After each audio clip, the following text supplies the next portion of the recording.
your service takes off in the This meeting market is being recorded.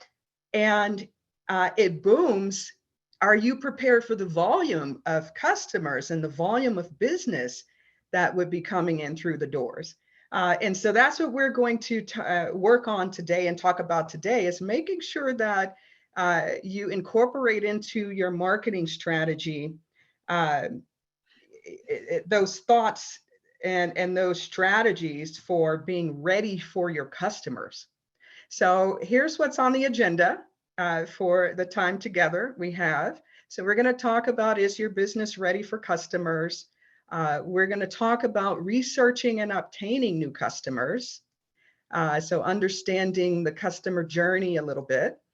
Everything you need to know, everything you need to grow, manage, and turbocharge your marketing. Of course, we're not going to hit every single thing in this session. I was able to grab some things for us to share and talk about tonight that I think are some key critical things that you need to make sure that you take into account when you're planning out your marketing strategy.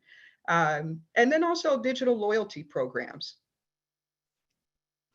So I'm Chacha McGinnis. I am the founder of California Beacons, and some of you may have heard my story already, and that is I've got 20 years of successful sales, marketing, advertising experience. I've worked with a number of Fortune 500 companies, and one of the companies I worked with was Groupon. And so that's the one I'm going to focus on this evening because that's the one that's most relevant to what we're going to be diving into this evening. And that is helping you to kind of understand how the daily deals can be a benefit and how you can take advantage of those opportunities and maximize them. But also showing you the other side of that, that if you don't have a marketing plan in place and a plan, if you jump into a solution like that, how it could hurt your business. So I want to take some time and talk about that, make sure that you have a plan in place for that. So I started my company a couple of years ago. And the reason I started my company is because after being in corporate America and working with Fortune companies that were taking market share from the small business owner, it started becoming difficult for me to sleep at night because I felt like I was hurting my friends and hurting my neighbors and my family members. And so I stepped away from corporate America in 2017, and I started California Beacons, and my focus is helping small businesses. So making sure that you have the tools and the resources that these Fortune companies have to make sure that you can compete and stay in front of your customers the way they want to do business. So let's get started. How to tell if your business is ready for your customers. I hope you've got a pen and paper with you because we're going to be jumping into a lot of different areas. And this is a great time to, if there's anything that you want to talk further about when we get to question and answers, or if there's anything you want to cover in a section that isn't, that we don't get to talk about, please, by all means, jot it down and let's talk about it when those question and answer sessions come about throughout this time together. So I put together a ready checklist, a marketing ready checklist. So you've gone through the admin side of things, you've gone through the pricing side of things with Gilbert. And so now it's time to go through the marketing ready side of things. So the first thing you want to ask yourself is, where are you with your marketing plan? Have you completed a marketing plan? Here's why that marketing plan is important. Because things change. The market changes. As you all know right now, you can look at gas prices and see how things are changing. You can look at the cost of goods, the supply chain issues at the port. This is where your marketing plan comes in handy because it gives you a guide and a resource to be able to pivot your business when that time comes and when you need to. You have a solid core focus on where you're going with your business. And if you need to track and adjust and you need to pivot certain parts of the business, you can go right into your marketing plan and say, okay, I need to work on pricing, adjusting pricing.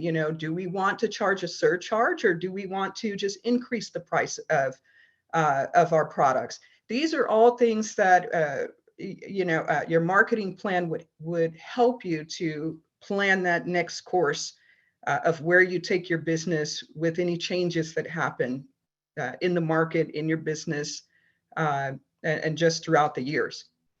The next question to ask yourself is, do you know who your target customers are? I hear so often from customers that when customers walk into the door, they don't necessarily sometimes take the time to understand who their customers are, where they're coming from, what do they like, why are they purchasing, what is that reason why they walked into your business, and that's something that we're going to get really deep into today, is because I'm very adamant about, if you don't know who your customers are, you don't know where your revenue is coming from. The next question is, do you have a mobile friendly and responsive website?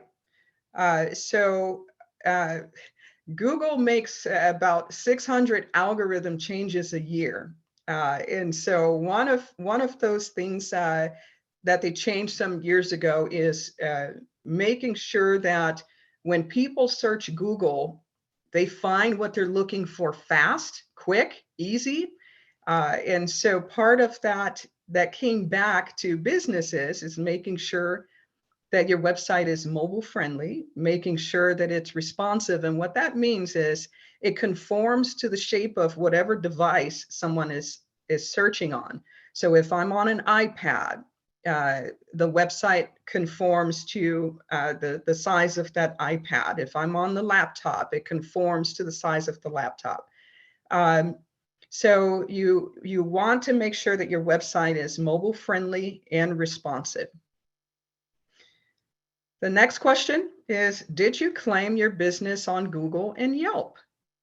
So I am actually in the process right now of trying to help a customer who did not claim their business name on Google and someone else claimed it. And now we're in the process of trying to get Google to release that business back to the customer.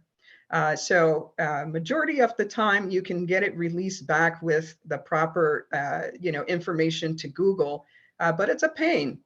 So one of the things you want to make sure is that you have claimed your business on Google and Yelp. Did you set up social media pages? Just another area that you want to jump on that and claim your business on social media. Because again, if your company name is Jim's Bicycle Shop, there's probably about 100 other Jim's Bicycle Shops across the United States. So you want to, if you're just starting out your business, you want to make sure you set up those social media pages as well. What's your plan to create repeat business? That goes to the Groupon conversation that we'll be having. But you might want to start thinking about, you spend so much money to get customers into your business.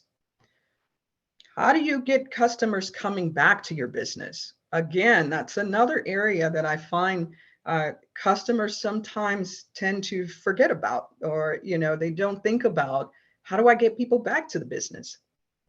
Do you have a customer relation tool? It's called a CRM to manage your customers. How do you know? We go back to, how do you know who's walking in the door?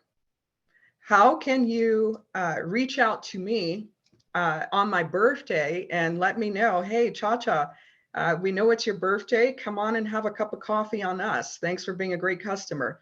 How would you ever be able to manage and build that type of a relationship with the customer if you don't have a way to manage uh, the interactions that you have with these customers? So whether it be the CRM, or whether you keep up with them within your loyalty program, you want to make sure that you have a way to keep track of your customers and, again, know who they are, uh, what they're purchasing, how often they're purchasing. Those are all key things that's going to help your business grow. Have you set up a gateway for your online e-commerce store, or if you're taking payments or donations, if you're a nonprofit organization, have you set up a payment gateway? So, while it sounds, like something that would be just something that everybody would think of, I've had some customers that didn't realize that they can be taking payments on their website for their charitable organizations. So definitely something you want to make sure you're asking yourself, and get with the payment gateway solution to make sure that you're reaching your customers, again, the way they want to do business. Everyone has mobile devices now. Everybody's doing everything on their mobile devices. My grandmother is in her late 80s, and she uses a mobile device. So everyone pretty much has mobile devices. So you want to make sure that you're doing business the way your customers want to do business. Did you purchase your URL? And is there a need to trademark your business name? This is one that if you have not purchased your URL, you want to do it yesterday. There are companies who receive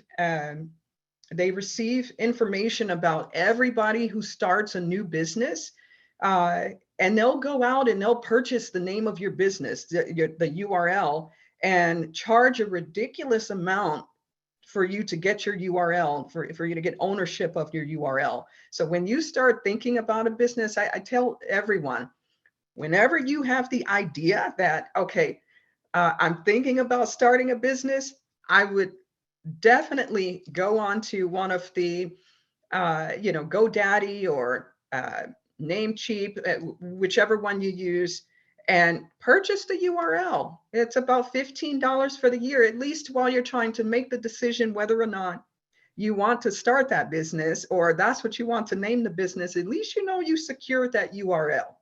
So with your marketing plan, so a few things you should have included in your marketing plan, and that is you want to define your target market. So when you're looking at, bringing your solution and your services to market, well, who is your target market? What is your market? What is the geolocation of the market you're targeting? Are you targeting customers? Let's say your business is in Long Beach. Are you targeting customers in the Long Beach market? Or is your product a product that can sell nationwide? So you want to define your target market. Who are your customers and where are your customers? Find out what products or services your target market need and what are they willing to buy. A great way to find out what your target market needs, of course, one way is to look at your competitors. You can look at your competitors and look at what your competitors are offering, what solutions they're offering, what services and products they're offering. That's one way to get an idea of what the market needs and what people are willing to buy. Just take a look at your most successful competitors. Another way is, of course, you can always survey and talk to your customers and understand what they need and what they want. So give you an example. Let's say you're a coffee shop and you sell coffee and bagels. Well, maybe just start asking your customers, would you like to see muffins, in our products? What kind of muffins do you like? So kind of getting an idea of what it is that your customers are interested in and what they're willing to buy. Uh, Even talk to them about what price they're willing to pay for it. The price of your product or service. So this is an area that likely will change as the market changes. Right now, again, we're going through another catalytic shift in the market, and we've got the issues going on at the port, which is causing the cost of goods to rise. So I've got customers who are saying, just a taco that used to cost me $1 to make, well, now the cost of tomatoes have gone up. The cost of lettuce has gone up, and I have to now increase the price to my customers. But I don't know where I should be increasing that price. Should I be increasing it on, the total of the bill? Should I be increasing it on a surcharge? How should I be increasing the price? So those are things you want to look at. I would look at and plan for if you did a surcharge. A surcharge means that more than likely you're going to take that charge away when the market changes. So if the market, regulates itself back down, then you can very easily take that surcharge away. But if you increase the price of your product, as the market changes, if the market goes down, chances are you're not going to want to decrease the price of your product. So just something to consider as you're looking at the price, and also making sure you've got a plan in place for as the market changes.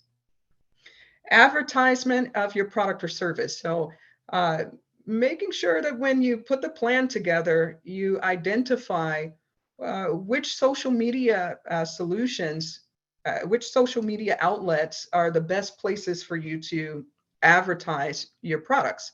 Is it Instagram? Is it LinkedIn? Is it Facebook? Is it TikTok? So just making sure that you look at where is my outlet that's going to drive the most engagement for my solution or my product or service. How to make your product available to the public. So again, this is one that as you start making this plan, your marketing plan, or redefining your marketing plan, chances are you've already decided how you're going to go to market, how you're going to make it available, whether it be brick and mortar storefront, whether it be you're an e-commerce online business.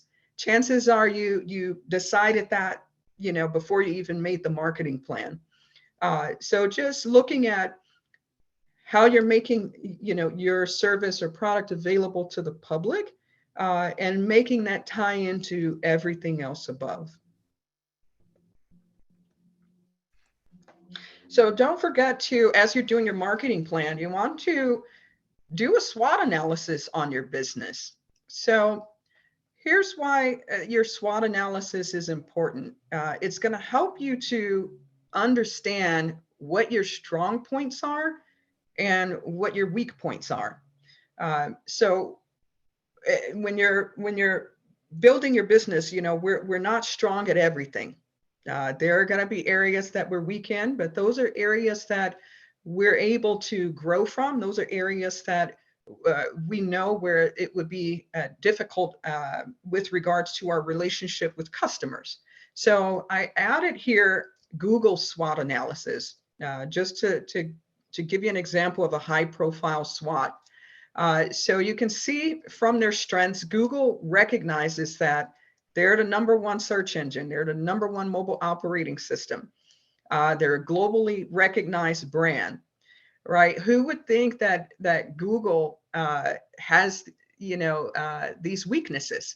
So some of their weaknesses are they're weak in social media presence. 96% of their income comes from online advertising. So imagine that if people stop advertising on Google, it would crumble a lot of their empire. Their products like The book search, finance, picnic, that's not known to everybody. Where they see opportunities to expand into another market. They see the integration of Android capabilities, acquisitions, growing their mobile advertising market, and worldwide internet growth surge. And then from there comes the competitive threats, right? So what are those threats, with your business? Competition from Facebook and social media, competition from Bing, which is their direct competitor. So when you start looking at your business, what are your strengths? What are you strong at? Because those are the things that, when times get tough with your business, you can always rely on your strengths and focus on those strengths and do it better. Your weaknesses, you'll be able to take a look at your weaknesses and figure out, okay, if we were able to move one of those weaknesses over to the strength category, how would that impact our business? And when you start looking at your threats, well, you might even look at your threats and say, well, are they really threats? Are they really things that we need to be concerned about? And your opportunities, this always gives you, a chance to understand the market a little bit more, understand your customers a little bit more. So make sure that you're digging in and understanding, what are my opportunities? Is there an opportunity to grow and add another solution to your solution set? Would an opportunity for your business be to offer, late hours, maybe extend your hours, 2 more hours in the evening to reach those people that are just getting off work? Whatever those opportunities are, put them here so you can see them. And as you start to build your marketing plan, it'll start to open up growth opportunities for you. And you'll always have something to fall back on, when you're trying to understand, okay, how do we move our business forward? What's our next step? You can always resort back to your marketing plan and your SWOT analysis and say, okay, maybe we start opening on, Saturdays from 10 to 2. So make sure that you're plugging in what those opportunities are. So one thing that I've learned throughout my career, and throughout the years in advertising, marketing, sales, is that you don't build a business. You build relationships with people, and those people build your business.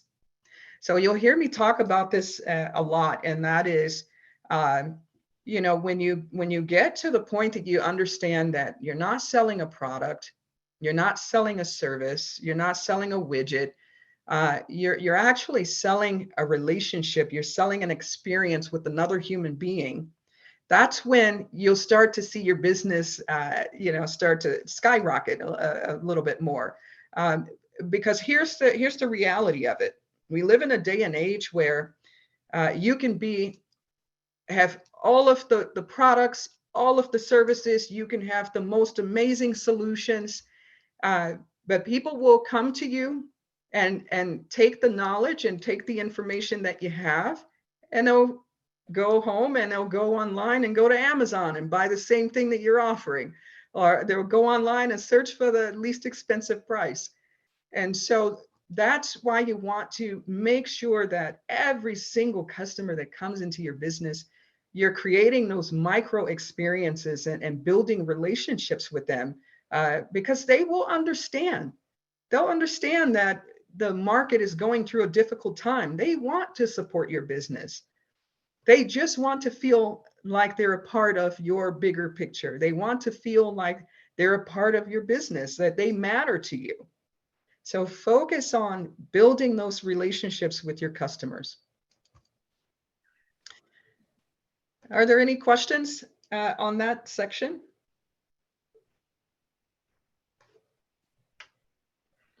I think there's about 3 questions in the chat. So let me take a look real quickly and see what's going on here. So Tiana said, would it be okay to have highlighted section on Instagram where customers can answer marketing question. So she's asking that for her business. Would it be okay if customers did what, Gilbert? If she had a highlight section on our Instagram where customers can answer marketing questions. Where customers can answer marketing questions? Yeah. So I'm thinking maybe it's the ask marketing question, but it says answer question. So. Okay, so I think what Tiana, and Tiana, correct me if I'm wrong here. I think what you're asking is on social media, is it okay to have a question and answer session going on social media in the actual string? Is that what you're asking? She said, I would like to have a poll of questions that they can answer. So I think she's talking about a survey. Okay. So yes, those are actually great to do. So you can ask surveys and in the Facebook, throughout Facebook, throughout Instagram. I would definitely add in those surveys. If let's say you're a car dealership and you have a black Maserati and a white Maserati, a great way to get people to engage with your dealership is to ask them the question, hey, which do you like best? People don't want to feel like they're being sold something. And so by engaging people with surveys and, hey, which do you like best? Would you drive this car? Do you think this would look great with a red interior? You're getting people to engage with your brand and engage with your product or service. So I think that's a great idea. And I think you should be adding that to your strategy to engage engage people on social media. Hope that answers your question, Tiana. So here's another question. This is from John Banks, and it's a long question. So John, if I butcher it, just please correct it for me, okay?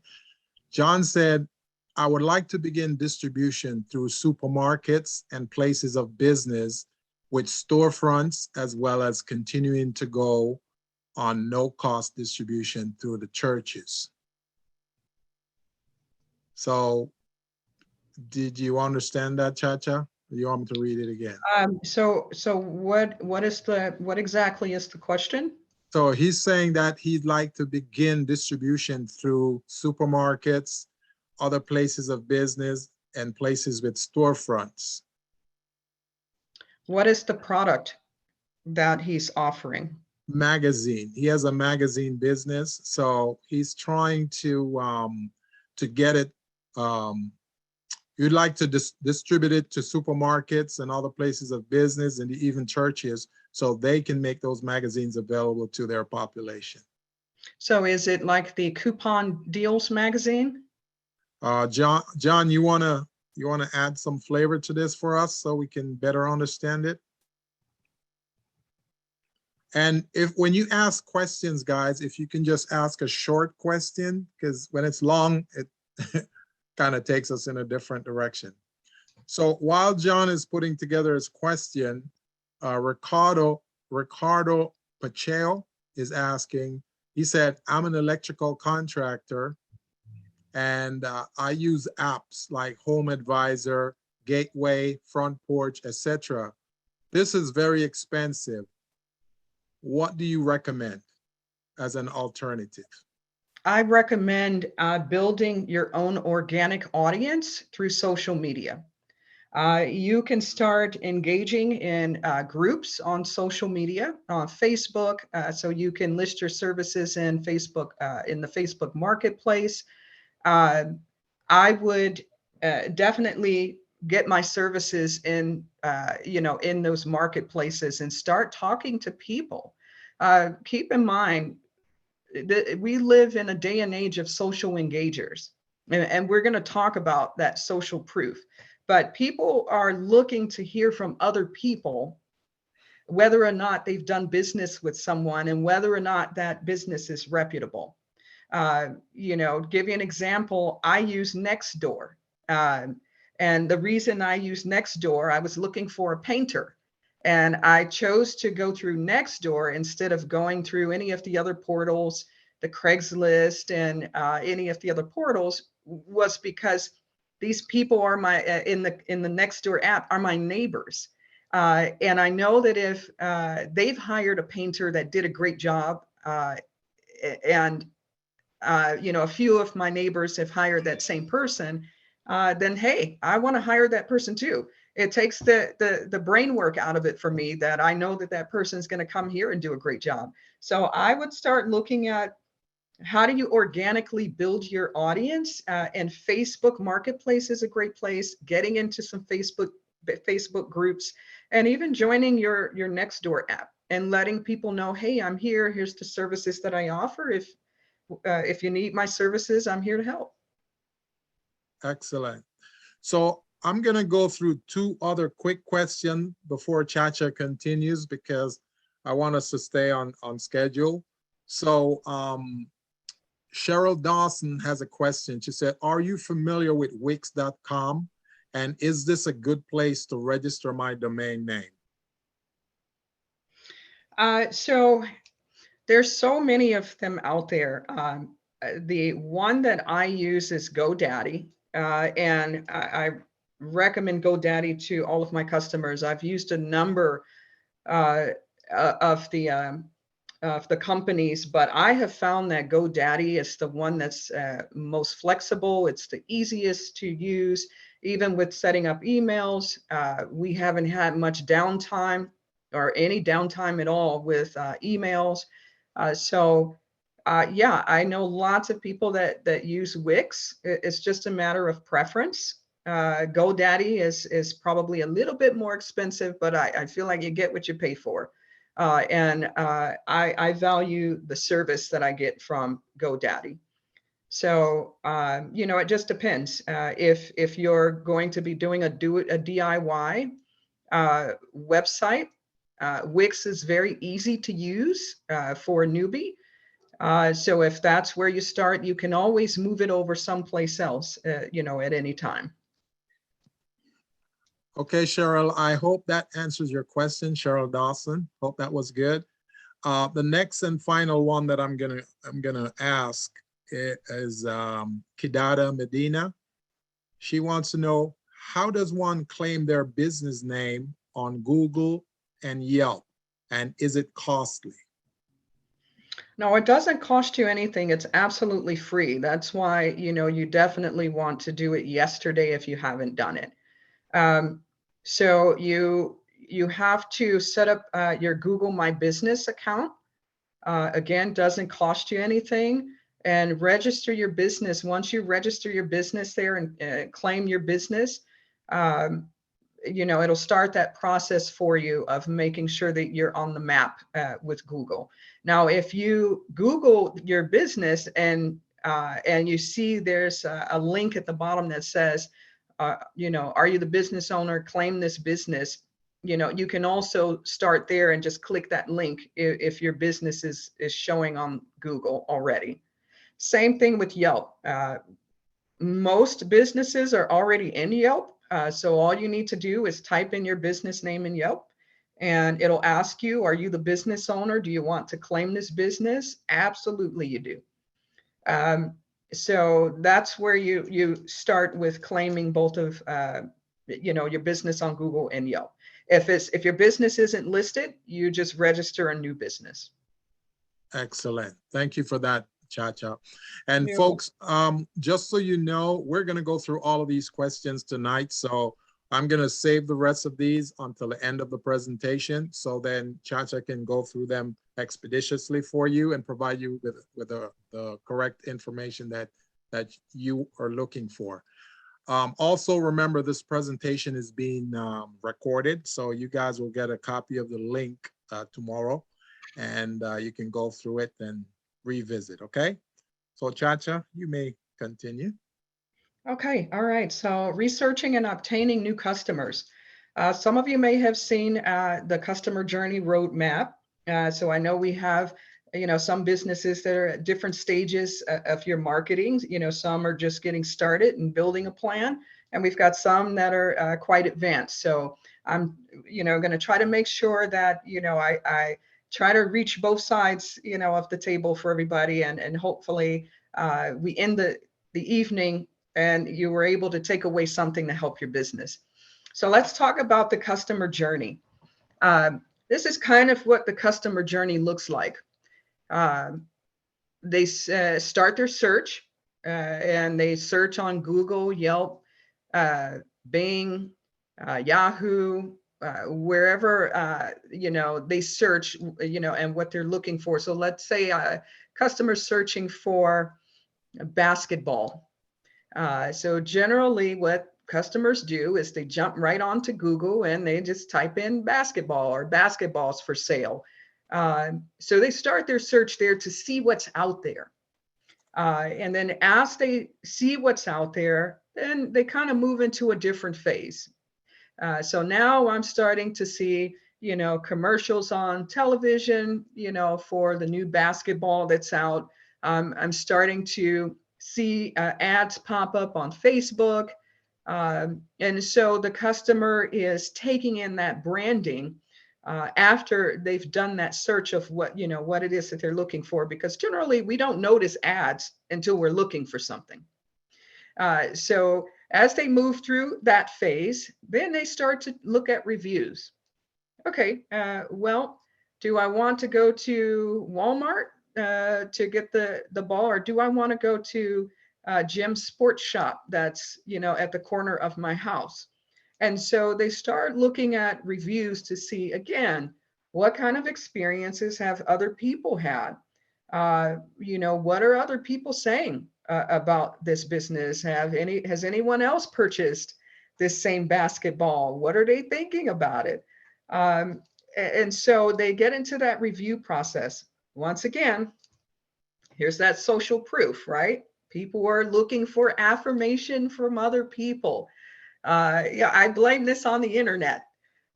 So as they get through that process, then they start noticing, more marketing, so more emails that are coming. They start to notice more ads that pop up. They start to notice more of these things that are more relevant to what they've been searching for. At that point, they start looking into about that number is about 18 different solutions now, 18 different products. So when someone's searching for something, they look at about 18 different products before they start to narrow down, okay, these are the two that I'm really considering. And then they start to narrow down that target. Okay, this is the one I'm going to go for. And they come on into the store or they go online and they purchase. So I mentioned this a little earlier in the conversation. You now have two customer journeys that you have to be concerned about.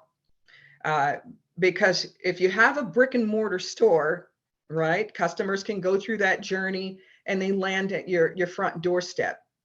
But that's not the only way to get them into your business now. What about getting them to your virtual store, your 24-hour store that's open 24/7? It's all day long, it's open. How do you now get them to your virtual store? So you actually have two strategies that you should be looking at and planning. How do I get boots on the ground here?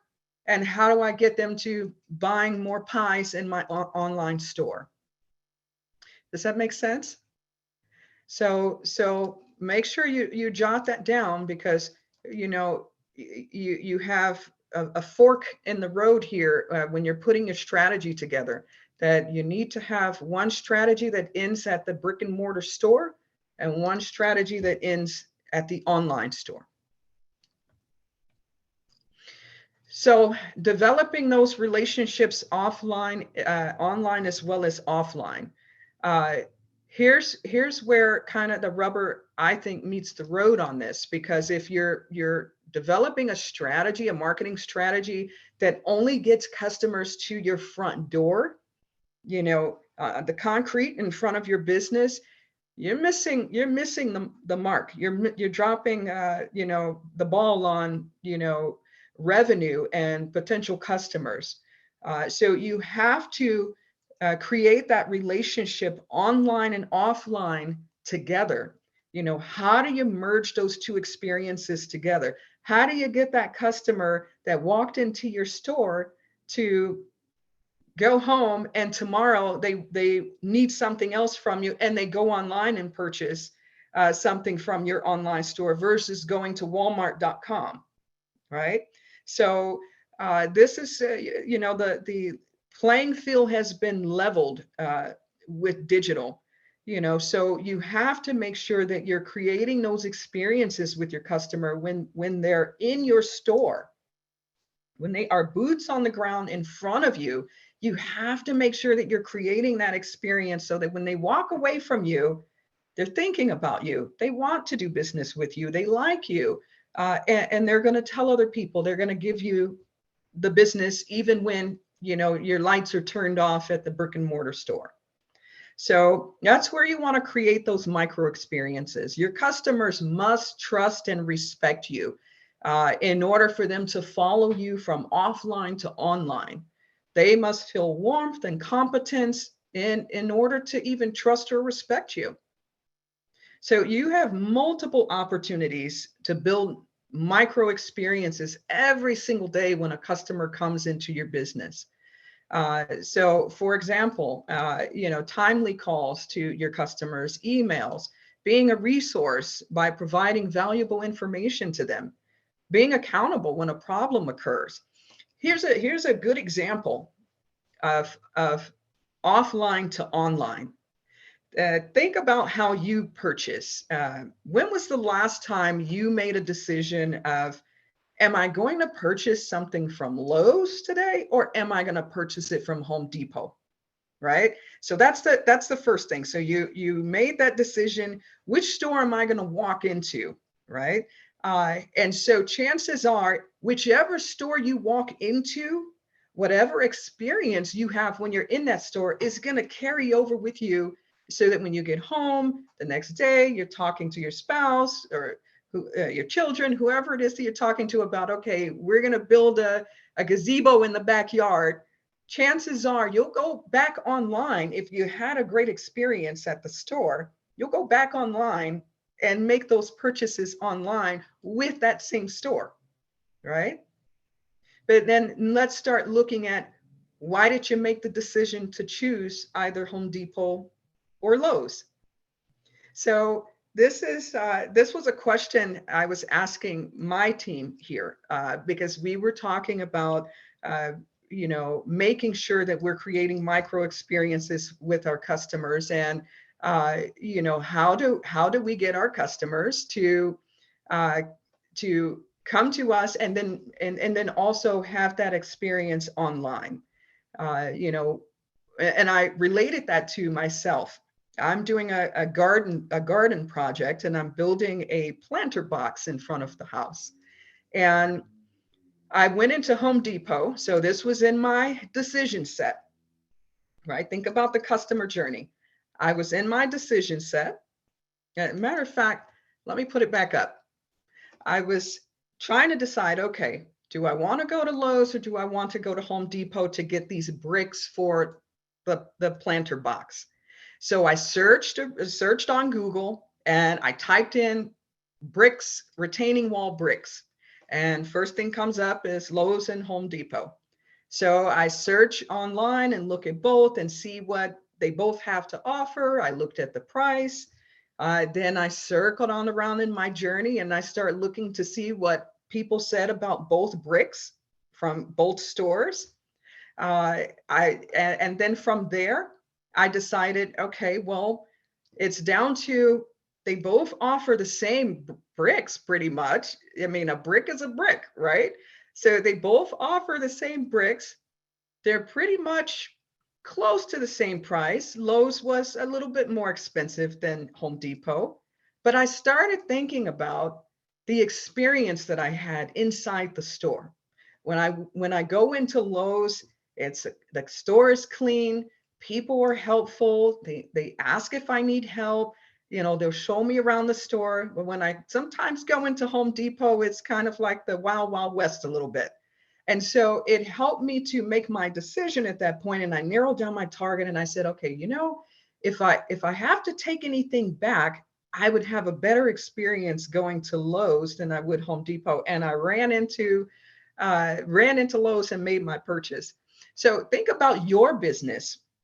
Think about what you offer, and what is it that you offer to the customer that would make them want to choose your business over someone else's? What is it that would make that customer leave your store? Let's say you have a pie shop. What is it that would make that customer leave your store and next week order pies online, for someone's birthday? There's something to think about. What are some of those small gestures that you can think of that will help establish that warmth and trust with your customers? Any questions?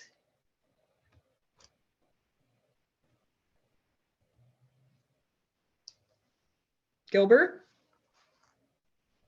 Sorry, I was speaking, but That's okay. my microphone was off. So Yeah, there are, so this is section, so there's 4 sections that we're diving into. So we said we would open it up for questions after each section. So let me know if you want to just keep moving. So here's one real quickly that I'll put out there.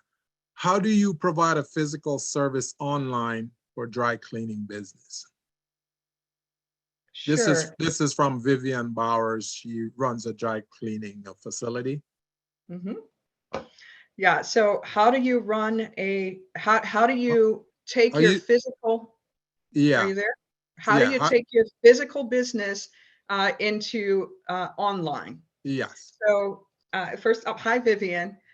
So what I would recommend there is on your website, making sure that you're offering incentives. You want to offer incentives to, one, get the customer to your website so that you can capture who they are, because data is key. You want to know your customers. You want to know who they are. You want to know their phone number. You want to know their email address, in which you probably already get that when they come into your brick and mortar store. But they're not giving you permission coming into your brick and mortar store and just dropping off dry cleaning. That's not giving you permission to email them. That's not giving you permission to reach out to them on their mobile device. And so you want to get them into your website, offer them some kind of incentive so that you can capture their info, so that you can start to remarket to them. You can also have your customers pay for their dry cleaning online. There's one dry cleaners that I worked with a few years ago. They actually did a prepay. They gave customers a discount. If you prepay online for 10 shirts, you get it at this price. And so there's a few things that you can do to bring your customers into your online experience, help you capture who they are, and keep them coming back to you, because that's where it's going to be key for you. Is you want your dry cleaning customers coming back. There's so many dry cleaners in the market that you want them coming back to you. You want that experience with you. And I can assure you that I don't know many dry cleaners that are bringing their customers from offline into the online experience and rewarding their customers for doing it. One more thing that you can do is, once you have the data on your customers, you can even add in birthday. Have your customers let you know what their birthdays are. So on my birthday, hey, send me a 20% off my dry cleaning bill. I would absolutely love that. So that's how you would bring a customer into your online from an offline experience of a dry cleaners. Excellent. I hope that helped, Vivian. So here's another question. This one is from Jeanette. Jeanette Bolton. She is a sweet potato pie lady. Yeah. Her question is, what do you think about pop-up menus? Pop-up booth She said and menus, so I'm not sure what pop-up that is. menu. So Do you mean, what do you mean? Where is that pop-up? Where are Je- you putting that pop-up? Jeanette, if you can clarify this, that would be great, Jeanette. And while Jeanette is doing that, here's another question. This question is from Tiona Johnson. It says, what is a must-have if you're selling products at farmers markets? Example, baked goods. Yeah. So farmers market is I call it a kind of a transient market. You know, you don't always see the same people over and over again. You have your faithfuls and your regulars, but for the most part, you don't always see the same people.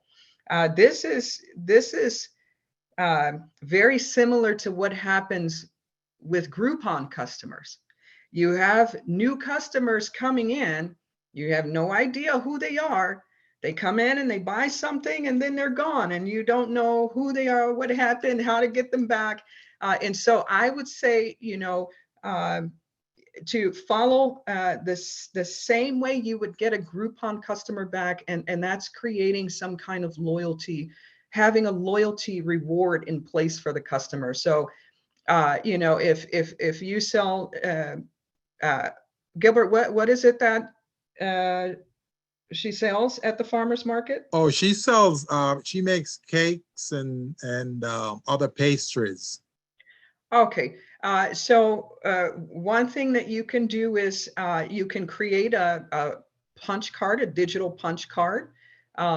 So chances are, your customers that like cake, they like cake. They're gonna come back for more cake if you incentivize them to come back. So if you let them know, hey, purchase 9 cakes from me, and your 10th is 50% off, or follow me online for discounts when you come to the farmers market. So you can still take that offline boots on the ground experience and move them over to your online experience. If you're moving around to different farmers markets, I know some people who set up at a few different farmers markets.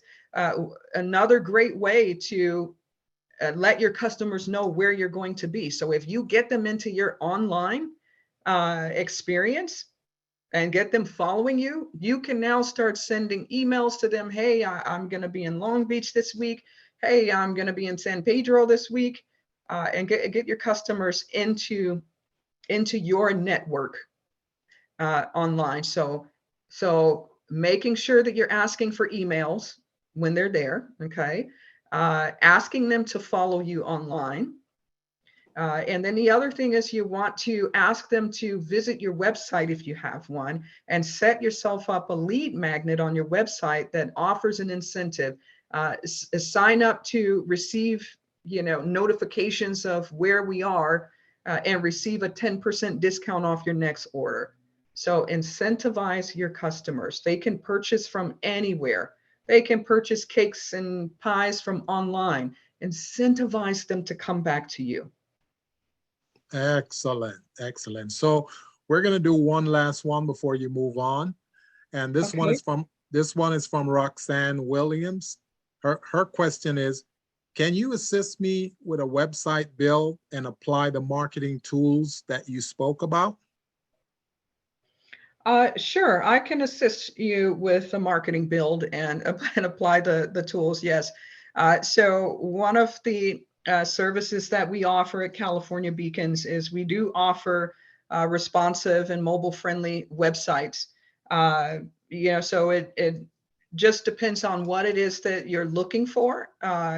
We just ask that you have a marketing, a marketing plan in place, or already have thought through your marketing plan, so that when we start to build out the site, we can kind of bring your dream into fruition of what that online store looks like, but also making sure we understand what your goals are, so that we can help you accomplish the goals you want to accomplish with the website. Excellent. Thank you for that, Chacha. Hope that helped, Roxanne. So we'll move on to the next chapter. Okay. So everything you need to grow, manage, turbocharge your marketing. Of course, I'm not able to pull in everything. We would need a lot more hours, and a few more days to do that. But I did pull through some of the key things that I think are important, without putting too much on your plate or stressing you out with all these things to keep up with and manage, like search engine optimization, pay-per-click, SEM, all that.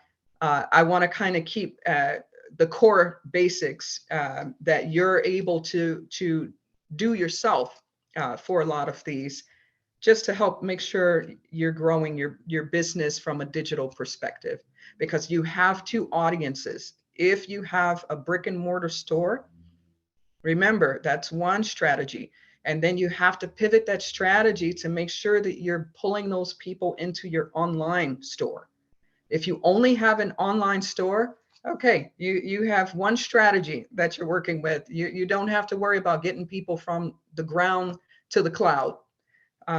So in this section, we're going to talk about a couple of the basics. We're going to talk about mobile-friendly, responsive websites. We're going to talk about sales funnels. I don't know if any of you have heard about sales funnels, but this is going to be one to think about. Website lead capture, email signatures, email campaigns, maximizing your social media, creative, captive creative, social promotional videos, social proof, and customer loyalty. So this is going to be a little bit longer section, but I think there's going to be some good nuggets in here that you'll be able to take away and start using like right away. So the basics, of course, the basics, mobile-friendly, responsive website. We talked about that. If your website is fast, mobile-friendly, responsive, it helps you to rank better in the Google search. Think about it. Google doesn't want anyone's website showing up first. It takes 10 seconds for the page to load. They want people you click on a link, boom, it comes up immediately. So they have to keep their audience engaged. Keep in mind, Google's trying to keep their audience as well. They don't want to lose their audience to Yahoo. They don't want to lose their audience to Bing. So they want to make sure that people are receiving information that's relevant, that's timely, and that's quick. URL specific email. This is one that I get asked about all the time. Doesn't matter if I have a Gmail account or Yahoo or AOL, or I've seen a few other ones for my business, or should I have a URL specific email? What is a URL specific email? That is, let's say your business is Sprint Wireless. So a URL specific email is chacha@sprintwireless.com. Or I could use a Gmail, a Gmail account, which is where you sometimes see sprintwireless@gmail.com. So I've had customers ask me, which would I recommend and why? I always recommend a URL specific email. And the reason why is because it adds credibility to your business. A URL specific email only costs you about $5 a month, if that much. It's about $5 a month. But to me, it shows your customers that you're wed to your business, that you're integrated with your business. There's so many scammers out there and so many scams that they can't create URL specific emails because they may not own that URL. So that's where you see, you know, you get things in the mail and in your spam box, and it may say uh, uh, John's, Sprint wireless at gmail.com. And then it's saying, click here to get the most recent wireless deals and offers. So of course, what do you think in your mind? You immediately start thinking, okay, this must be a scammer. This must be, a business that's not credible. So I always recommend, pay the $5 a month, or, the $25 a year, however much it is, and get yourself a URL specific email. It adds the trust factor, a little bit more trust factor for customers when you're reaching out to them, when you're emailing them offers. They know it's you. So I recommend it. Digital business card. So I no longer print business cards anymore, because I'm convinced that I hand out a business card and it's going to be in the trash can. It's going to be in someone's drawer. People don't keep it in wallets anymore. And so one of the things that I do now is I made a digital version of my business card. And when I'm out and about, or, I have my QR code, which links to my website. What I will do is I will just ask customers to take their phone, turn their camera on, scan my QR code, and it'll link them right to my website. And I can walk them through and show them whatever it is that I need to show them from that point. I recommend that because one, it gives you an opportunity to connect with the customer at that point. It also gives you an opportunity to walk them through whatever it is you want them to experience with you. If I hand you my business card, what are you going to tell me? Okay, I'll check it out. I'll check out your website when I get home. I'll look at it. I'll give you a call.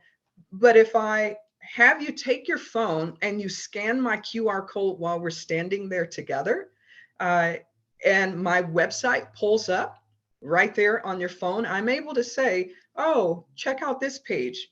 And here's what we were talking about. Yeah, so now I know that I'm on their phone. I'm in their search history. I'm in their history. And now I feel more confident that they will look at whatever it is we were talking about or whatever it is I need them to look at versus me handing a customer a business card. I think business cards are, to me, it's funds can be better spent. You can put that on an ad versus buying business cards. So I would create digital business cards and text that to customers or have them scan your QR code. So what is a responsive mobile-friendly website? We talked about this earlier. It's a website that conforms to whatever size device a person is using. So you see how from the desktop, it shrinks to fit the iPad and then shrinks to fit the mobile device. That's what a responsive mobile-friendly website is. So another good way of looking at your website and trying to tell, is it mobile friendly and responsive, is just take your mobile device, pull up your website, turn it to the side and turn it upright and see if the website changes form as you do that. So that's one quick trick to see if your website is mobile friendly and responsive. So let's get into the exciting part here, the sales funnels. So if there's any e-commerce folks on here, you're going to absolutely love this, and you may already know about sales funnels. Sales funnels is your virtual 24/7 salesperson. So you have a 24/7 store that's open. That's your website or your e-commerce store. Well, that's great, but who sells it for you? You have an e-commerce store. Who sells your products for you? If you had a brick and mortar store a convenience store, and you were selling all these different products, you have a person in the store that's talking to customers, right? Are you looking for Scott toilet tissue? How can I help you? What are you looking for? Well, who's actually helping you sell your products in your online store? So this is where a sales funnel come in. So your funnel goes through 4 different phases when you're bringing a customer in through your sales funnel. They go through the awareness phase, the interest phase, the desire phase, and the action phase. So that's the same process you take when you're boots on the ground with someone in your store, right? So you interest them, you make them aware of, hey, here's what we have to offer at our coffee shop, right? They can see the display counter, they see the muffins, they see the bagels, they can smell the coffee. There's that awareness. Now here comes the interest, right? Well, I see that you've got buy one, get one free today. So maybe I'll consider, buy one bagel, get one free. I can give one to my coworker. Then there's the desire to take action, right? The desire is, okay, what kind of experience am I having in the store? Is your staff friendly? Are they helpful to me?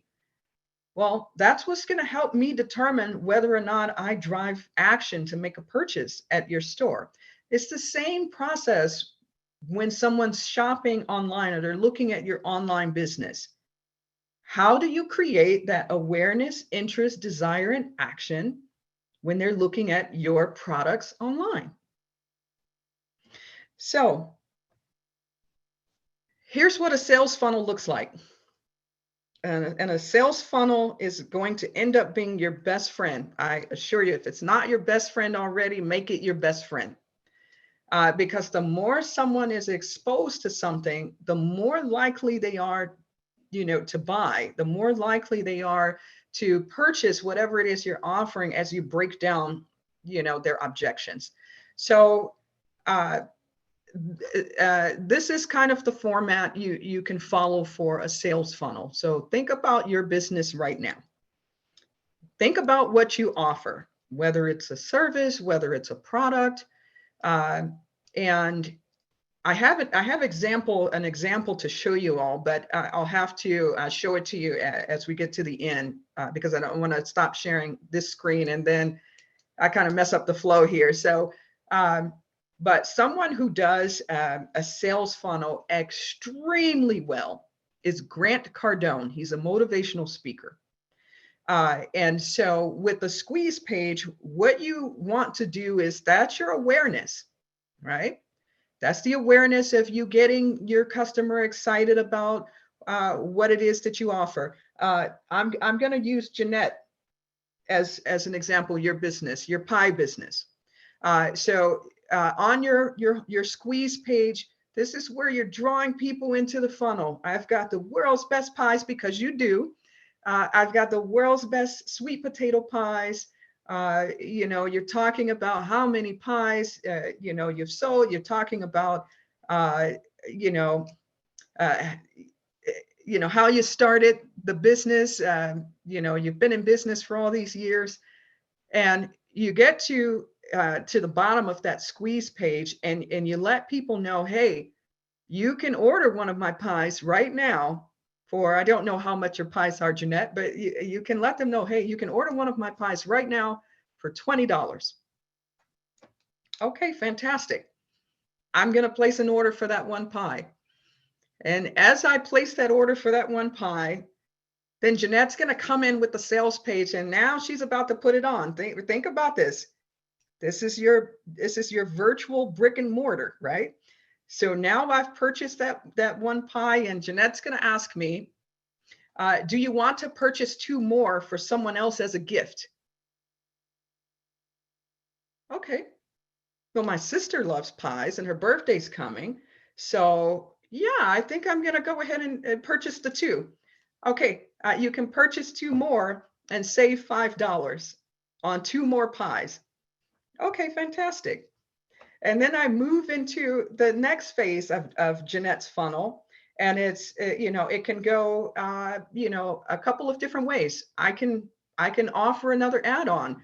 As I purchase those 3 pies now, do you need gift boxes? Will this be a gift for someone? Would you like to add on a gift box for $5 additional per pie? Okay, fantastic. Thanks. That does the work for me. Okay, fantastic. And now I get to the end of that page, and now Jeanette has brought me into her business. She's brought me into her funnel. And now that I'm at the end, not only did I buy 1 pie, but I bought 2 additional pies, and I purchased gift boxes for those pies. And I'm happy as I get to the end, and she thanks me for my business. And now she has a way to contact me. She knows my buying behavior. She knows that I would buy pies for more people. So what a great way for Jeanette to now reach out to me and say, hey, we've got another incentive for the holiday, and bring me right back into her sales funnel. Would you like to purchase a pie today? Fantastic. The holiday is coming. Would you like to send a pie to grandma? So that's where a sales funnel is going to become your best friend, because putting ads online and trying to throw things out there and hoping something sticks for a customer, you're going to spend a lot of money doing that. And I wouldn't want to see you all, putting hundreds or thousands of dollars out there on ads, just saying, hey, here's our product, buy from me. No, you've got to get people into the awareness phase. You've got to get them into your funnel. So if you think about your service and your product, and just start asking yourself, how can I start getting people into a funnel? You know who else does this very well? McDonald's. McDonald's, every time you go into a drive-through, if you have gone to McDonald's, they sales funnel you all day long. You go into the drive-through and you say, okay, can I have a Big Mac? And they say, okay, would you like the combo? And you say, sure, I'll take the combo. They just brought you into their funnel and they upsold you. And now you say yes to the combo. And the next thing they're going to ask you is, would you like a pie with that? Would you like some dessert? Okay. What are the chances? Some people are going to say yes. What are the chances? Some people may say no. It's okay. You don't know unless you ask, right? So now they just offered you the pie, and they say, okay, well, I'll see you at the first window.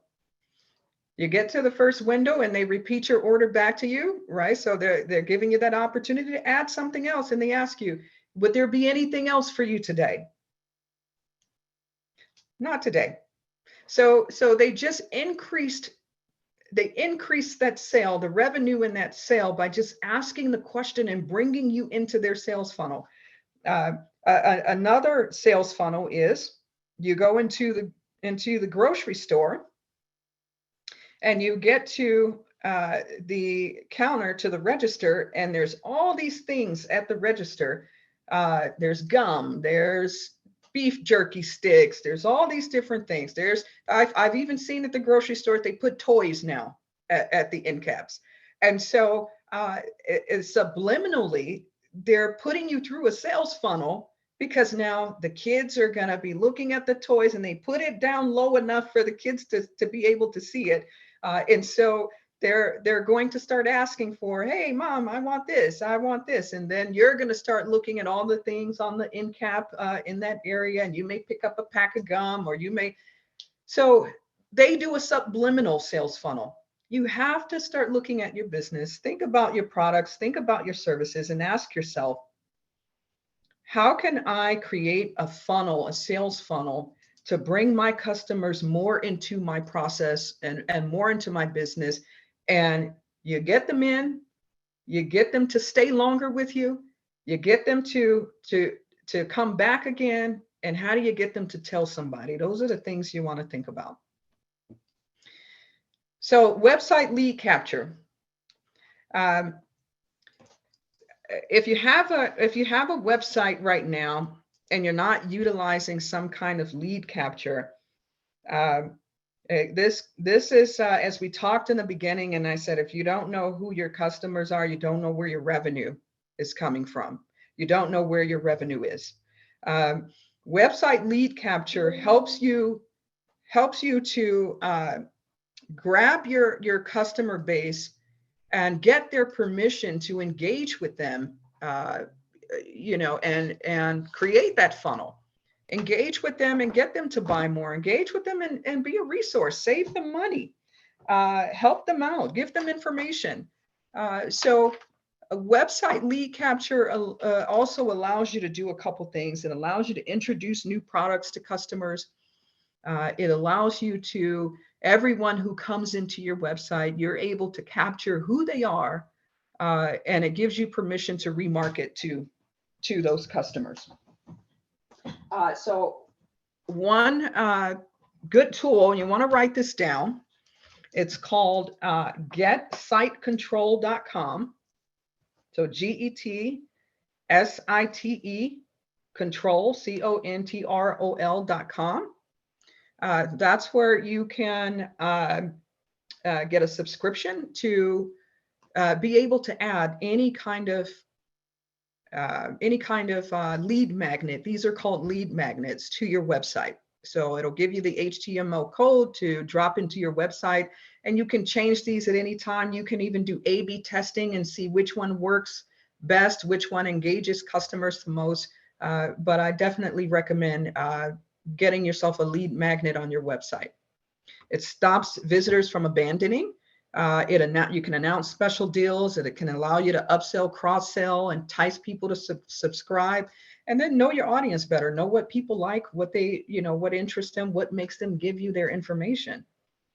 Because people don't want to give you their emails without you giving them something. So once you have your customers' information, you got to keep up with them. One way to do that is to engage them with email campaigns. So create a newsletter. One site that you can do that with is Constant Contact. There's MailChimp. There's Sendinblue. There's quite a few of them out there that you can utilize. But keep customers abreast of what's happening with the business. This is another way for you to build that relationship with them online.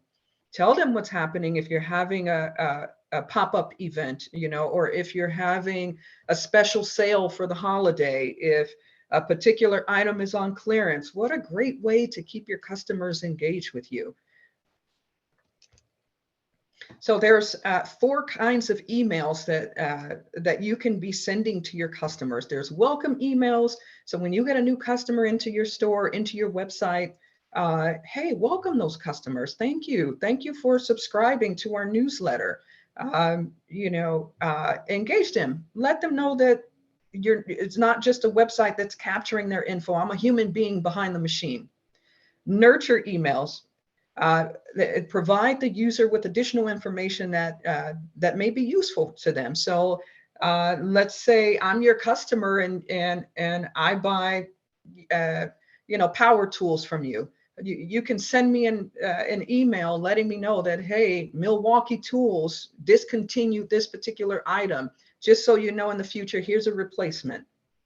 Retention emails. Help retain your customer base by engaging them. That's what those newsletters help to do, is keeping your customers connected with you. If you have enough engaging information, they will open those emails and they will engage with you, and you'll see that online experience can turn into a sale or turn into an offline boots on the ground visit to your store. Promotional emails, this is where you can, create that experience. Make sure that you're asking customers their birthdays. Send me an incentive for my birthday. I love getting incentives for my birthday. One business that excites me every time my birthday comes around is Benihana.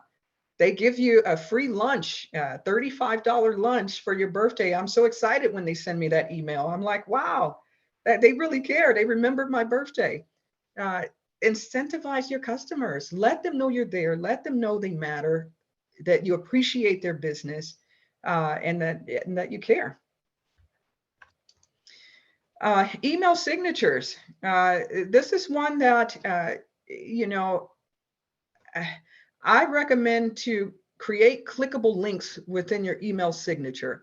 As you're emailing customers, you want to be able to create a call to action. So if you want someone to book a meeting with you, you send them an email. You can say, hey, if you need a one-on-one session, click in my email signature and book a meeting with me right on my Calendly calendar. You can create links of where you want them to go. If you want them to check out a page on your website, or you want them to check out a sales funnel that you've got out there, you can create links to keep customers updated, keep them engaged, stay in front of them, and create some call to actions. A few tips for success on social media. Make sure that you're posting with purpose. You want to add value to your customers. So, if you're just posting and you're just selling something every time you post, well, it's probably not going to go over well with customers. They want to see the human being side of you and your business. So I'm going to use Fiona as an example here. Fiona, you're at the farmers market. So some ways that you can engage people on social media is when you're at the farmers market, go live. Let them know you're there. Post a picture of your booth, post a picture of some cakes, talk to them about, hey, here's what I'm going to have this week at farmers market. So there's so many different things that you can do to engage people outside of just the business. Walk through the farmers market, right? Show people what's at the farmers market. So just engage people as if you're having a conversation with one of your friends. Show some personality, engage others, provide unique content, and be consistent. So maximize your social media outlets, Facebook, Instagram, Twitter, LinkedIn, TikTok. Some social media outlets don't work as well as others, depending on the business that you're in. It doesn't hurt to be on all of them. I have an organization that I worked with, and they're a nonprofit organization. And one of the things that I shared with them, they mentioned that that Facebook is the one that works best for them. And so I help them to understand that it's okay to be on all the other portals. You may not get as much activity or engagement as you do on Facebook, but you do want to be there, because there are some customers on Instagram, potential customers on Twitter and LinkedIn who may engage with you. And if you pick up 5 more who become a donor for you or engage with you and become a sponsor, how fantastic would that be? So you want to maximize all of the social media outlets, as many of them as you can.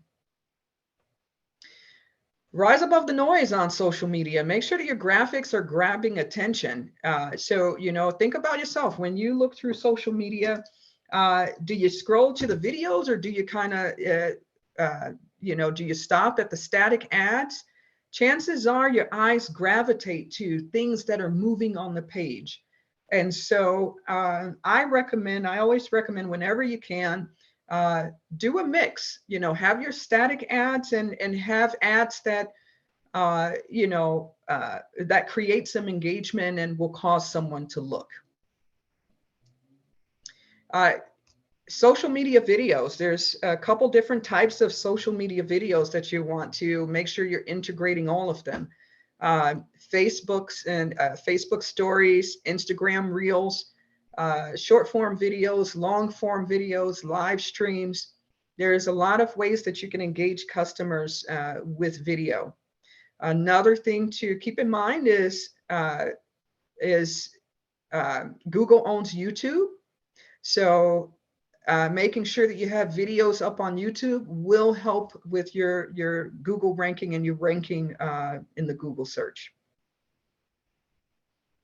So I just added here some formats just to give you an idea of how what size your video should be, for which outlet, and what is the attention span of your audience. So your Snapchat, Instagram audience, they've got about a 15-second attention span. So if you're putting 60-second videos on Instagram, you're probably losing your customers. That's more of your Facebook and YouTube audience. And so keep that in mind as you're planning out your videos. Maybe do, a 15, 30-second video that you can post across both, and save the longer videos for your Facebook and YouTube.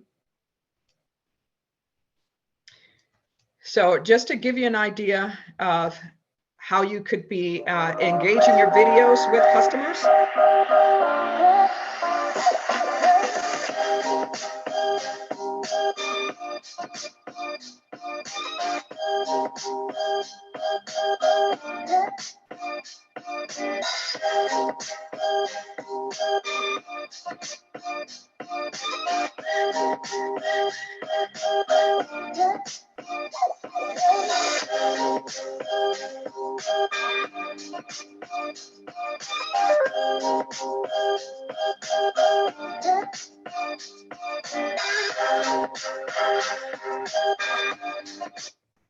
So, when you put your marketing plan together, make sure that you're incorporating promotional videos, social promotional videos, to quick blips about your business to engage people, bring them in. Remember, video content, videos and video content create engagement. So people respond more to videos than they do to static ads now. Social proof. When people feel insecure about something, they look for validation. We all do it. It's a human nature thing. We do it. And so that's why people look at Yelp. That's why people look at Google reviews. That's why I looked on Nextdoor when I was looking for a painter, to paint, the inside the house. People are looking for validation. They want to know what kind of experience other people have had. And if you know this is what people are looking for, give it to them. Give them the social proof that they're looking for.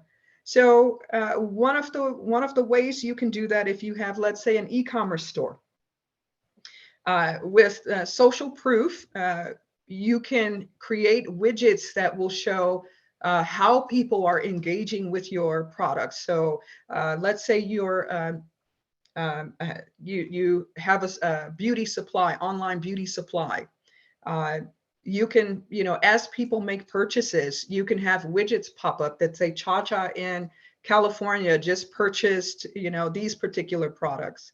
Kim in Florida just purchased these particular products. It's adding that social proof that helps to create the trust for the customer, because keep in mind, they don't know you from the next business.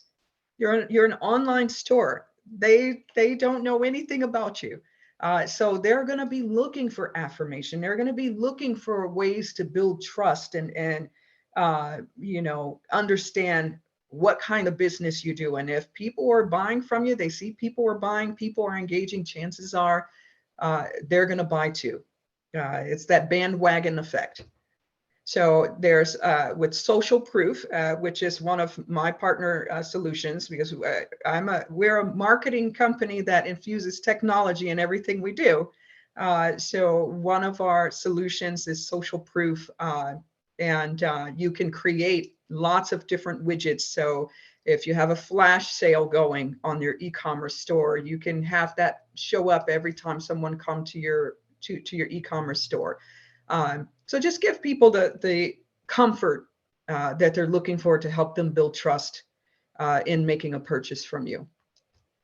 I'm going to keep moving because we've got, we're getting close to our time. Digital customer loyalty programs. This takes us back to the Groupon conversation we were having, and I'm going to try to wrap this together quickly. One of the things that would keep me awake at night when I was working with a daily deals company was how much it was hurting sometimes small business. Give you an example. You're a restaurant and you've got a plate of, a taco, let's say a taco dinner. And that taco dinner typically costs $20. But you're now offering that taco dinner for $10 on Groupon, right? To draw a customer for the first time or to get them to come back. Of that $10 that you just sold that deal for, you're having to give up 50% of that deal, as you can pretty much say, commission for them getting the customer there. So you're making $5, off of that $20 meal with that customer. Think about if you had 1,000 customers that purchased that deal and they walked in and you had to plate a customer for $5, especially with the cost of goods rising, and you had to plate that customer for $5 that you typically charge $20 for. Can you see how this would be detrimental to the bottom line of a business and possibly them not being able to keep their doors open or even fulfill those daily deals? Well, this is where you can, looking at this, you can take advantage of, this type of an offer and make it work to your benefit. So one way of doing that is, if you're going to go down that path of a daily deals, offer, is making sure that you've got a way to get that customer back. That is one thing they don't offer you, is a way to get the customer back. Because what happens if you get the customer back organically, they're no longer going to go to Groupon for you, right? Because now you're giving them a reason to come to you directly. I don't need that deal anymore because now you're offering me more and an experience and value to come to you directly versus me going and buying that $10 for $20 deal. Okay. So think about how, with a loyalty program, how you can get those customers back into your store. Even if you're not doing a daily deals, every single person that walks into your store, you should be encouraging them to join your rewards program. It makes it, a stickier experience for your customer, that once you have them engaging in your loyalty rewards, they feel like they're getting something. They feel like they're valued. They feel like you appreciate their business and they want to continue to come back to you. Because if I know that this taco shop is giving me points every time I come in here and purchase, well, guess what? I'm not going to Del Taco. So you want to create that experience. And we've created 2 loyalty programs. One is data focus, one is privacy focus. So the data focus loyalty program allows you to engage with your customers based off their location. You can send mobile updates to your customer when they're near your business. So it creates a way for you to engage your customer with messages, campaigns, events, promotion, keep them engaged in your business, and know who the customer is, right? You're able to send push notifications for my birthday, anytime when I'm near your business. Privacy focus, it's this privacy focus is, we created the privacy focus loyalty program because California has been teetering around changing laws about having customers' information. And so we created the privacy focused loyalty program. We just created it and launched a couple months ago because customers are more likely to engage with the loyalty program if they feel like I don't have to give you my email. So, it's a way for them to keep track of their points, and they just walk into your store, you scan their QR code and it gives them their points and they make their purchase and they keep moving. But sometimes it gives customers a sense of comfort in knowing that my email is still secure with me. That's like people's lifeline. Your email is your lifeline now. So just another way to engage with customers. So I saw this quote this week, and it was try not to become a man, woman of success, but rather become a man, woman of value.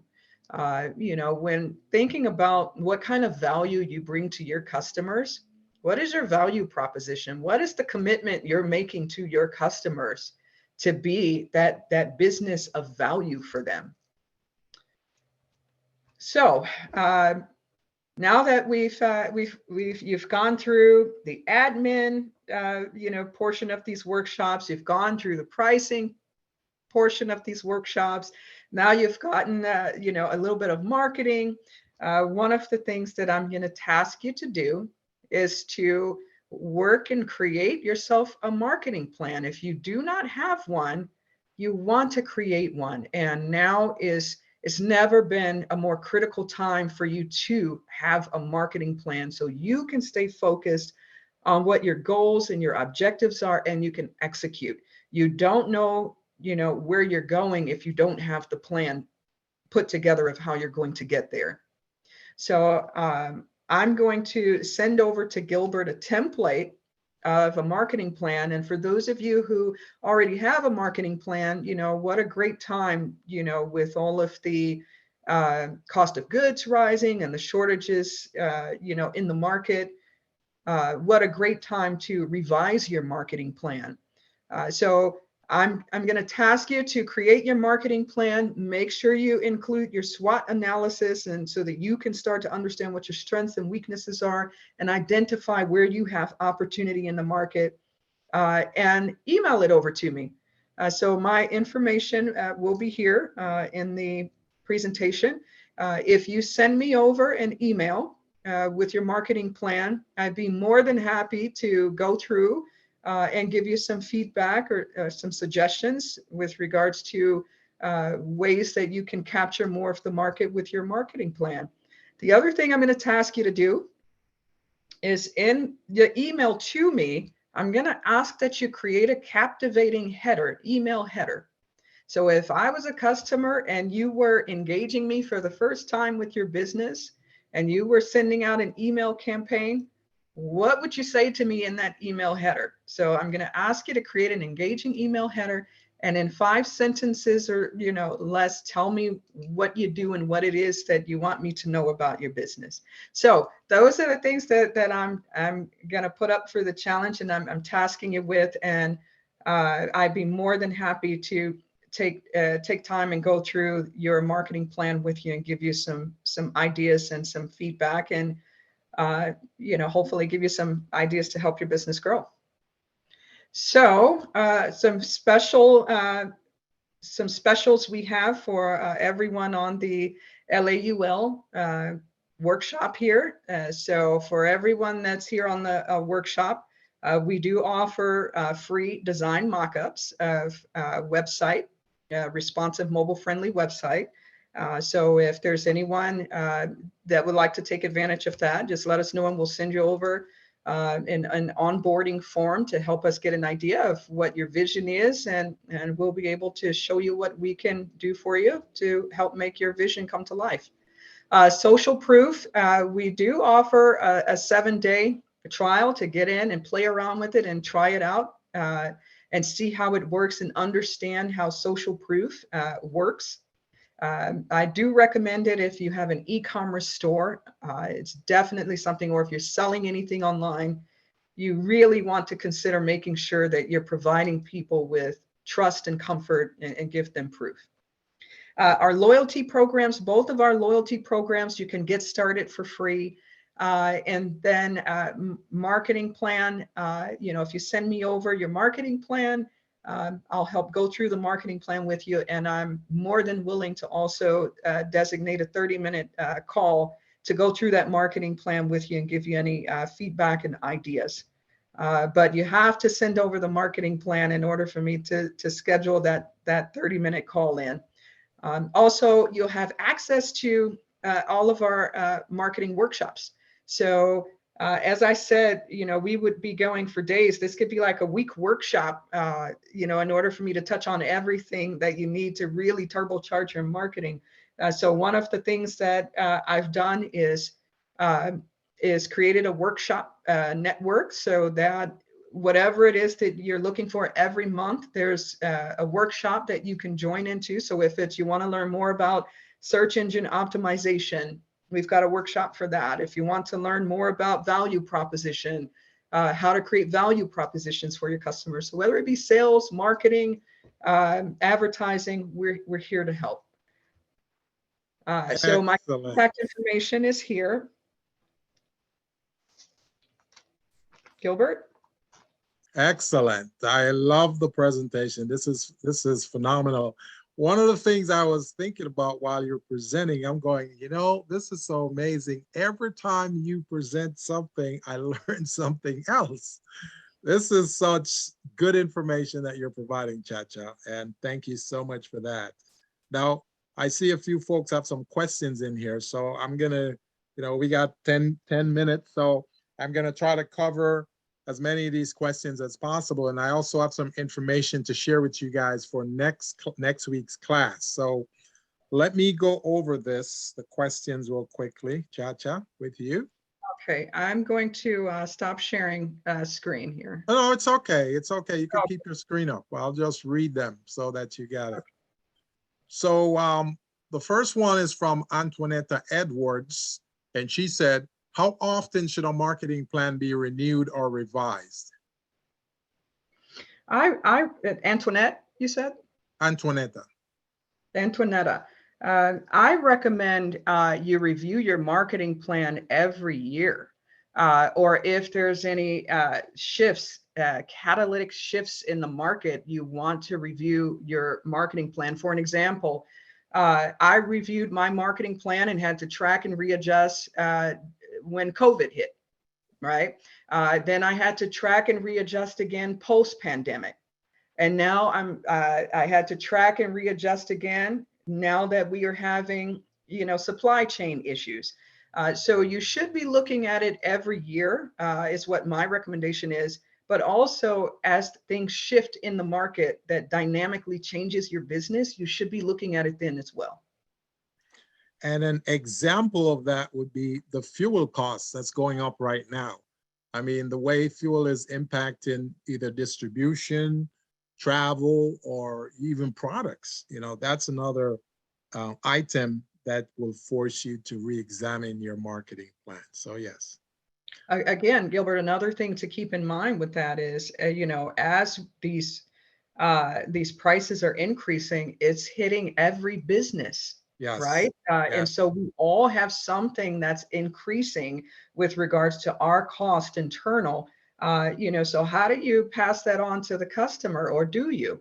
Right. That's something that you should be looking at in your marketing plan. Am I going to add a surcharge that I can then take away later, or am I just going to increase the price to the customer?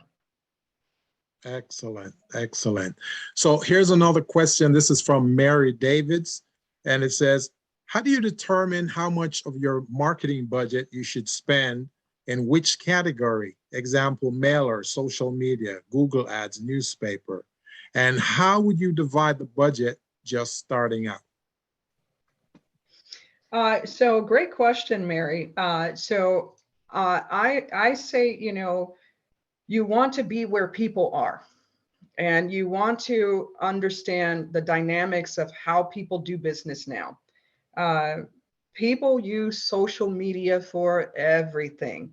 If they're not on Facebook, they're on Instagram. If they're not on Instagram, they're on LinkedIn. If they're not on LinkedIn, they're on Twitter. You know, people search Google, right? Think about yourself. When you're looking for something, how many times in the day do you go to Google? I know for me, I probably go to Google about 20 times in the day. So in thinking, you know, how your customers are doing business, that's where you want to start, you know, in where you're going to put money first. Of course, you want to make sure that you have your website. In addition to that, you want to look at which of those social media outlets will drive, you know, has the demographics and the target audience to be the audience that I'm looking for. You know, in addition to that, with regards to your newspaper, newspaper's kind of a dying breed. If you're going to do newspaper, I would do digital online. Everything that you do, I would say 80%, you should be looking at digital.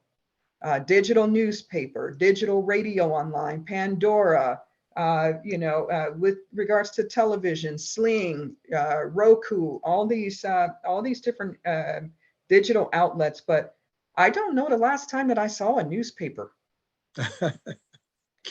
So It's a dinosaur, huh? yeah, it's a dinosaur. So just thinking about that. When was the last time you saw a newspaper, even in the grocery store, in the 7-Eleven? Most people are doing things online. Your customers prefer to do things online. So you want to be where your customers are. So I would look at whatever your budget is. I would look at putting a majority of your budget towards digital. And if you have those little one-off events, mailer you want to send out, fantastic. But just know you may not get the conversion that you're getting on digital, online. Excellent. Thank you for that. So here's another question. This is from Ronell Hampton. And his question is, do you know of any free CRM services? I'm currently using Excel and definitely want to have a better platform to manage customer relationships. Yeah, so that's a good question, because CRM systems can get expensive. So one that's out there is and is it free? I don't think it's free. Depends on how many customers you have. I don't recommend doing the free program. And the reason being is because I'm just particular like that about protecting my customers' data. And let's say you utilize one of those free programs and you leave the company.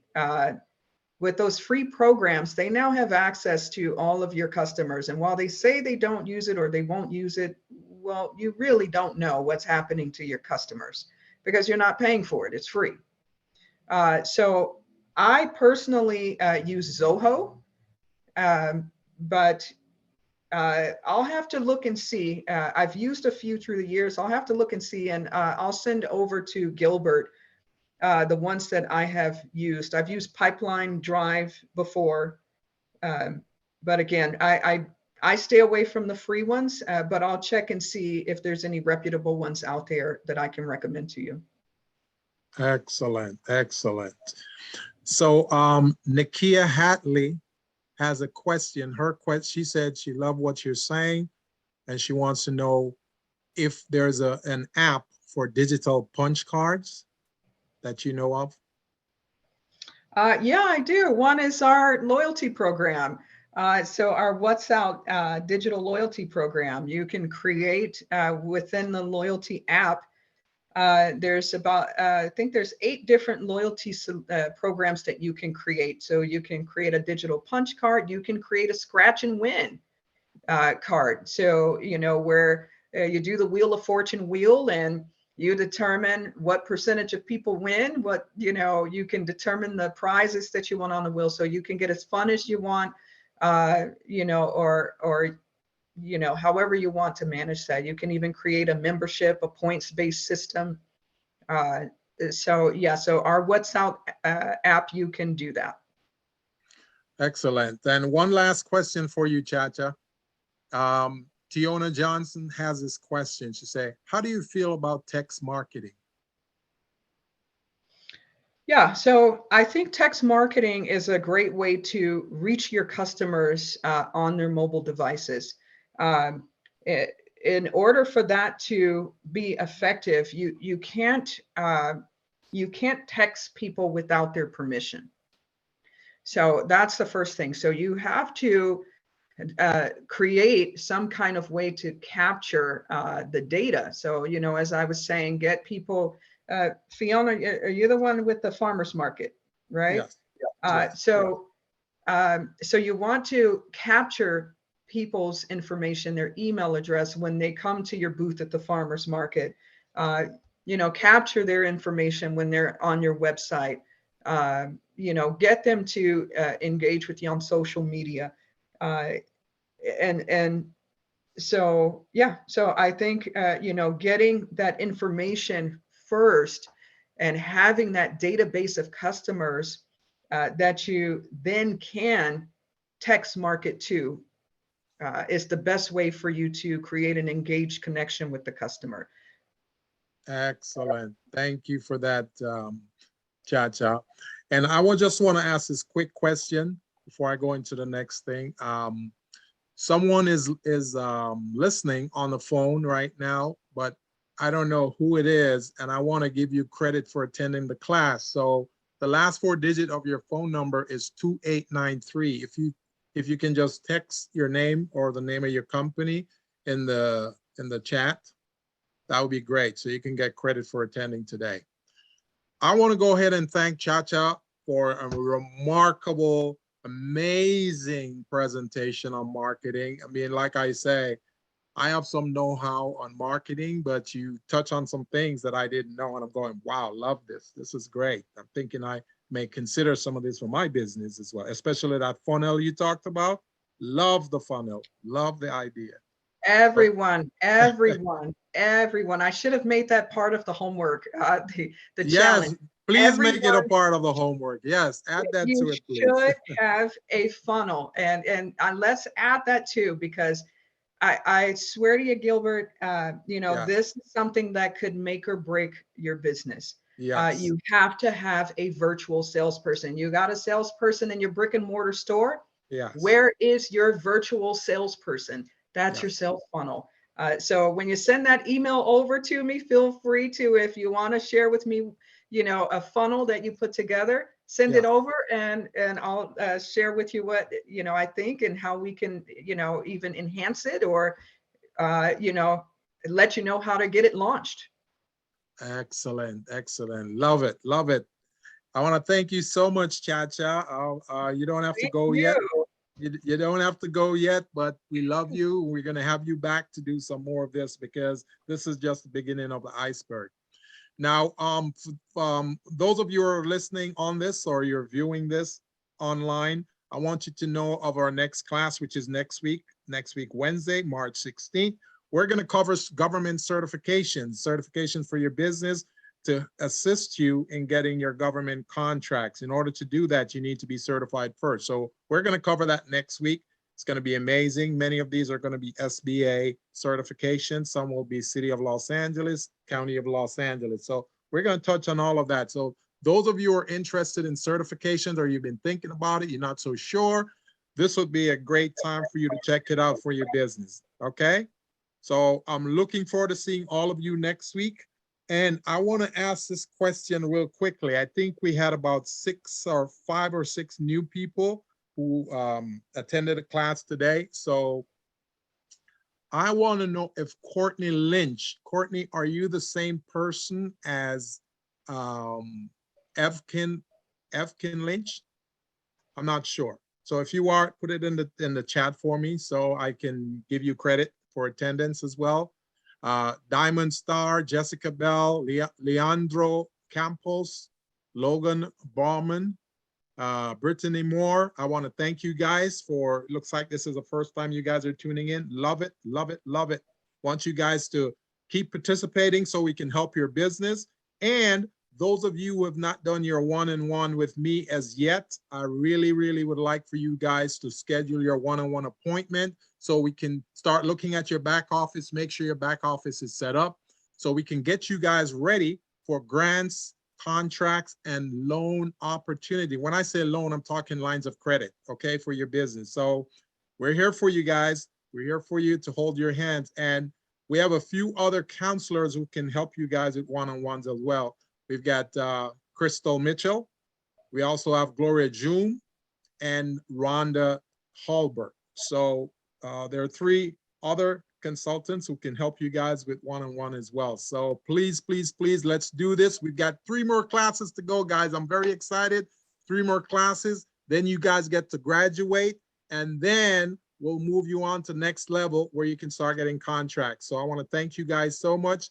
I know we're a little over time, 4 minutes over time, but I think it was worth it, guys. Chacha, you're getting a lot of love in the chat. You know, people are saying Oh, they're thank very you, excited. everybody. Thank you. I'm so glad it was valuable nuggets that you can take away and start using today for your Yes, business. yes, yes. And Chef Natasha said, guys, you're not gonna regret this. You're gonna love it. So thank you, Chef Natasha, for your support and information. So thank you, guys. We'll see you guys next week. And again, remember, provide me your information so that I know who is here today and who I need to give credit for being here if this is your first time. Okay. Thank you, guys. Next week, certifications. I can't wait. Can't wait. I'll be teaching that class for you guys next week. So I'm going to teach you guys tips on certification, types of certification, who you can apply to, why you should apply, and why it's good for your business. So Chacha, you have any final words? I'm excited to see some of these marketing plans and, hear people, give me their email pitch of their business. Yes. And along with these sales funnels, come on. I want to see how many people was it on this call? How many businesses? We had about 80 people on here to start. 80 I'm people. going to be looking for 80 sales funnels in my email. Very excited. So thank you very much for that, Chacha. You're welcome. And Michael, thank you for your support. Thank you very much. Thanks, guys. Have a good night. All right. Have a good night, everyone. Take care.